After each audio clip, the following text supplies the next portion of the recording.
ఈరోజు మా వర్క్షాప్‌కి ఒక కస్టమర్ వచ్చారు. ఆయన చెప్పిన ఒక కంప్లెయింట్ ఏమిటంటే, "సార్ నాకు కారు వెనక నుంచి బ్రేక్ వేస్తే ఒక విచిత్రమైన నాయిస్ వస్తుందండి. ఒక్కసారి చూసి చెప్పండి" అనంగాల్నే నేను నా కొలీగ్ అయితే గనుక టెస్ట్ రైడ్ చేశాము. వెహికల్ రాంగాల్నే నేనైతే కనుక బ్రేక్ ఎక్కడి నుంచి నాయిస్ వస్తుందని చెప్పి నేను అబ్జర్వ్ చేశానండి. చాలామంది ఇలాంటి శబ్దం వినగానే బ్రేక్ షూస్ పూర్తిగా అరిగిపోయాయి అంటారు. కానీ అది కానే కాదు.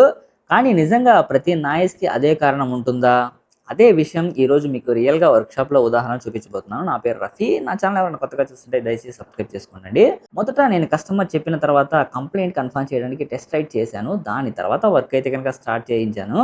సో, వర్క్ స్టార్ట్ చేసిన తర్వాత టెక్నీషియన్ అయితే గనుక వెనక షూస్ అయితే గనుక ఓపెన్ చేశారు. డ్రైవ్ చేస్తూ నెమ్మదిగా బ్రేక్ అప్లై చేసినప్పుడు వెనక నుంచి నాయిస్ వినిపించింది. అంటే కంప్లెయింట్ నిజమే. ఇప్పుడు అసలు కారణం ఏమిటో తెలుసుకోవడానికి దానికోసం రియల్ డ్రమ్‌ను ఓపెన్ చేయించాను. అది ఆల్రెడీ టెక్నికల్ వర్క్ మీరు చూపించారు. ఇందాక నేను వీడియోలో చూపించాను. డ్రమ్ తీసిన తర్వాత లోపల బ్రేక్ షూసు, స్ప్రింగ్సు, అడ్జస్టర్సు, వీల్ సిలిండర్స్ అన్నీ జాగ్రత్తగా చెక్ చేశాను. బ్రేక్ షూ కండిషన్ బాగానే ఉంది. ఎక్కువగా అరిగిపోలేదు. అంటే వెంటనే షూస్ మార్చాల్సిన పరిస్థితి అయితే గనక జెన్యూన్‌గా లేదని చెప్పి నేను చెక్ చేశాను.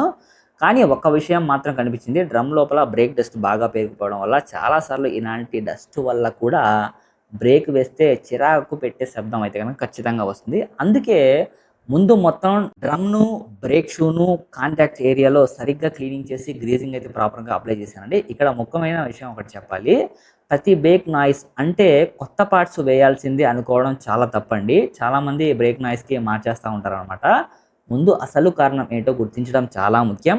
అదే సరైన ఇన్స్‌పెక్షన్ లేకుండా పార్ట్స్ మార్చడం వల్ల కస్టమర్‌కు అనవసర ఖర్చు అయితే గనక వస్తుంది. క్లీనింగ్ పూర్తి అయిన తర్వాత మళ్ళీ అన్నీ సరిగ్గా ఫిట్ చేసి మరోసారి టెస్ట్ డ్రైవ్‌కి అయితే వచ్చాను. ఇప్పుడు మీకు అదే చూపిస్తాను చూడండి. బ్రేక్ పెడల్ అయితే గనక అక్కడ ప్రెస్ చేస్తూ నాయిస్ వస్తుందా లేదా అని చెప్పి నేనైతే గనక చూస్తాను. ఒకసారి బ్రేక్ వేస్తే ముందు వచ్చిన నాయిస్ వినిపించలేదు.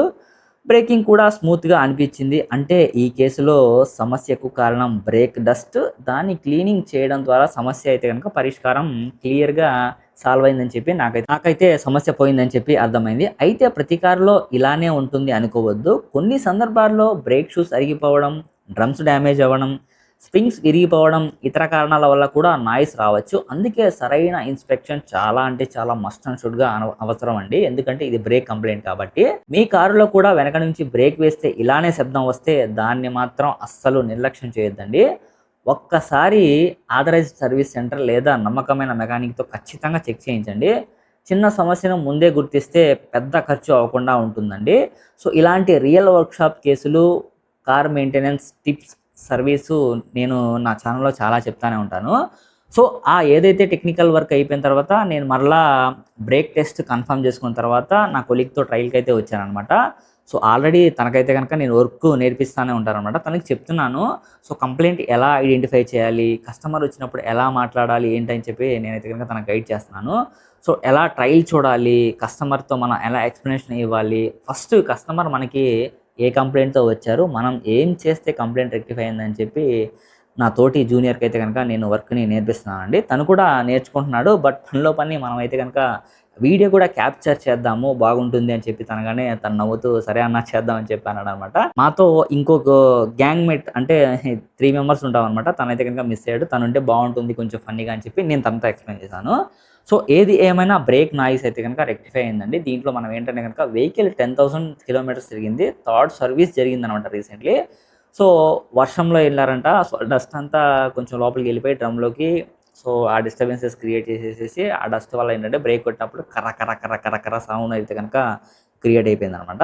సో, మనం నీట్‌గా గ్రీజింగ్ అంతా చేసేసేసి, డ్రెస్సింగ్ చేసేసేసి మొత్తం ఎక్కిచ్చేసి నేనైతే గనక 80-120 స్పీడ్‌లో బ్రేక్‌ని అప్లై చేసి టెస్ట్ చేశాననమాట. ఎటువంటి కంప్లెయింట్ అయితే రాలేదు. 2-3 టైమ్స్ అయితే గనక కంటిన్యూగా చూసాను. స్లో స్పీడ్‌లో చూసాను, హై స్పీడ్‌లో చూసాను, మీడియం స్పీడ్‌లో కూడా చూసాను. అండ్ కస్టమర్‌కి కాల్ చేసి సార్ ప్రాబ్లమ్ అయితే గనక రెక్టిఫై అయిపోయిందని చెప్పి కాల్ చేసి రమ్మని చెప్పాననమాట. కస్టమర్ కూడా వచ్చి డెలివరీ తీసుకున్నారు. కస్టమర్ దగ్గర డిస్సాటిస్ఫై అయ్యారు కాబట్టి మనం సాడ్ నోట్ అయితే గనక తీసుకున్నాం యాస్ పర్ పెరామీటర్స్. సో, ఇదండి ఈ వీడియోలో. సో, దయచేసి ఎవరు బ్రేక్ నాయిస్ వచ్చినా డస్ట్ క్లీన్ చేస్తేనే పోతుందని చెప్పి అనుకోవద్దు. కొన్ని సందర్భాల్లో అలా పోతుంది. కొన్ని సందర్భాల్లో అయితే గనక పోదండి. సో, నా అనుభవాన్ని మీతో పంచుకున్నాను. మీ కామెంట్స్ ఏమైనా ఉంటే చెప్పండి. ఇంకా ఇలాంటి వీడియోల కోసం రఫీ ఆటో బజ్ ఛానల్ అయితే గనక తప్పకుండా సబ్స్క్రైబ్ చేయడం మర్చిపోవద్దండి. ఓకేనా? సో, ఇంతటితో ఈ వీడియో అయితే గనక క్లోజ్ చేస్తాను.